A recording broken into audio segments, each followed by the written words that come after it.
उत्तराखंड के मुख्यमंत्री पुष्कर सिंह धामी ने आपातकाल लगाए जाने के 50 वर्ष पूर्ण होने के अवसर पर आयोजित संविधान हत्या दिवस पर मुख्यमंत्री आवास में लोकतंत्र सेनानियों और उनके परिवारजनों का स्वागत और अभिनंदन किया। मुख्यमंत्री धामी ने आपातकाल में मीसा और DIR बंदियों के साथ संवाद किया। इस अवसर पर समस्त लोकतंत्र सेनानियों को नमन करते हुए मुख्यमंत्री धामी ने कहा कि जिन्होंने आपातकाल के अंधकारमय कालखंड में भारत के लोकतांत्रिक मूल्यों की रक्षा हेतु अपना सर्वस्व अर्पण कर दिया, उन्हें सम्मानित करना अत्यंत गौरव का अवसर है। लोकतंत्र सेनानियों ने जेलों की काल कोठरियों में रहकर भी लोकतंत्र के दीप को बुझने नहीं दिया।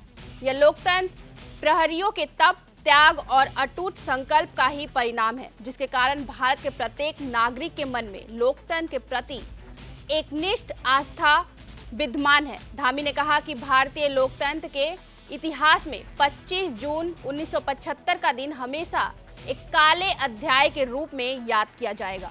50 वर्ष पूर्ण इसी दिन देश पर आपातकाल थोपा गया था और संविधान की आत्मा को कुचलने का प्रयास किया गया था, और यह सब एक व्यक्ति की हठ धर्मिता और तानाशाही रवैये का परिणाम था।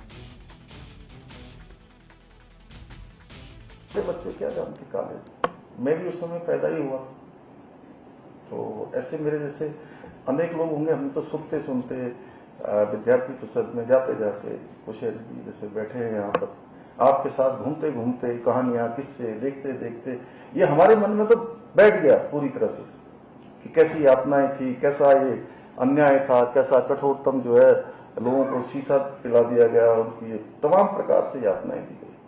लेकिन सच में नई पीढ़ी को हमेशा उनके स्मरण में रहे, इसलिए इसका नाम संविधान हत्या दिवस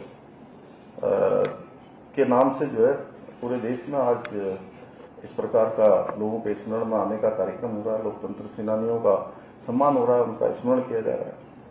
आज आदरणीय प्रधानमंत्री जी के नेतृत्व में सत्ता को सेवा का माध्यम मानकर प्रत्येक व्यक्ति के कल्याण के लिए योजनाबद्ध तरीके से अनेक योजनाओं के माध्यम से कार्य किया जा रहा है, और प्रधानमंत्री जी के नेतृत्व और मार्गदर्शन में हमारी सरकार भी लोकतंत्र सेनानियों के सम्मान के लिए पूरी तरफ से संकल्पित होकर कार्य कर रही है। इस क्रम में आज हमने आपातकाल के 50 वर्ष पूरे होने पर यह कार्यक्रम आप सबकी उपस्थिति में ये कार्यक्रम आयोजित करने का निर्णय भी लिया है। इसके साथ ही प्रदेश भर में आपातकाल के विरुद्ध हुए इस महान आंदोलन के बारे में हमारी युवा पीढ़ी को जागरूक करने के उद्देश्य से विभिन्न प्रदर्शनियों को आयोजित भी किया जा रहा है। अभी